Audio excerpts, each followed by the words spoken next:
Hello everybody, welcome in the world of यथार्थ आयुर्वेदा. ओम धन्वंतरी नमः. Myself Kanhaiya Devdas Chavan. तुमच्यासमोर मी आज घेऊन आलेलो खूप फर्स्ट इयर विद्यार्थ्यांना खूप शंका कुशंका आहेत आणि ते म्हणजे संहिता अध्ययन.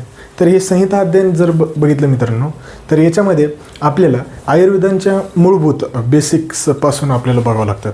तर आता हा व्हिडिओ स्टार्ट करण्यासाठी तर एवढं सांगण्याचा उद्देश हेच की BMSला पण कमी समजू नका. BMSमध्ये पण खूप सारे ब्रांचेस आहेत आणि त्या गोष्टी अनुसरून फर्स्ट इयर, सेकंड इयर आणि थर्ड इयर हे चांगल्या प्रकारे तुम्ही आयुर्वेदाचा हा सखोल अभ्यास करूया. तर चला वळूया आपल्या टॉपिककडे, ते म्हणजे इंट्रोडक्शन टू संहिता. हा संहिता अध्ययन फर्स्टमधला फर्स्ट चॅप्टर आहे आणि याच्यामधले जर जे मस्ट नो पॉईंट्स आहेत ते मस्ट नो पॉईंट्स कवर करण्याचा प्रयत्न मी करेन.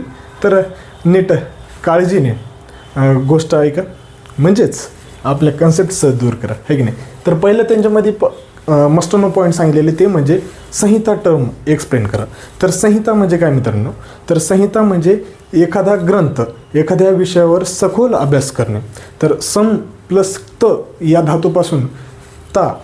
धातूपासून बनलेला हा संहिता ग्रंथ आहे आणि याच्यामध्ये तुम्हाला रोगाचे गुण, त्याच्यानंतर त्यांचे हेतू, संप्राप्ती, लक्षणं, त्यांचे विविध औषधं कसे उपयोग करायचे, त्यांचे प्रशमन कसे करायचे, एखादी व्याधी जर झाली तर त्या व्याधीचे शमन कशा प्रकारे करायचे, या सर्व गोष्टींचा अभ्यास या संहिता ग्रंथामध्ये आहे. तर हे नीट काळजीपूर्वक बघा. तर आता इथंच तेच संहिता म्हणजे एकत्र एखाद्या विषयाचा सखोल अभ्यास करणे होय.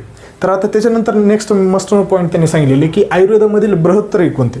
आता बृहत्त्रयी आणि लघुत्रयी हे नीट काळजीपूर्वक बघा. आता बृहत्त्रयी जर बघितलं मित्रांनो तर याच्यामध्ये चरक संहिता, सुश्रुत संहिता आणि अष्टांग हृदय अशा तीन जे आपले मुख्यत्वे करून ग्रंथ आहेत, त्या ग्रंथकारांचे जे लेखक आहेत त्यांनाच आपण बृहत्त्रयी असं म्हणतो.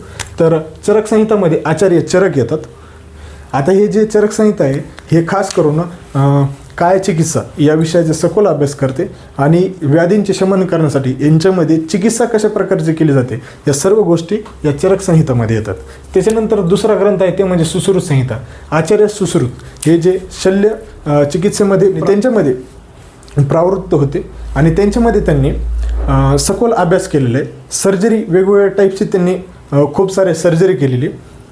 त्याच्यानंतर त्याच पद्धतीने त्यांना सुश्रुत संहिताचे लेखक असे म्हणतात.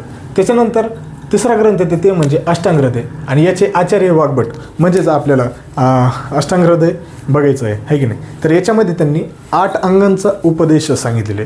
तर अशा पद्धतीने हे बृहत्त्रयी होते.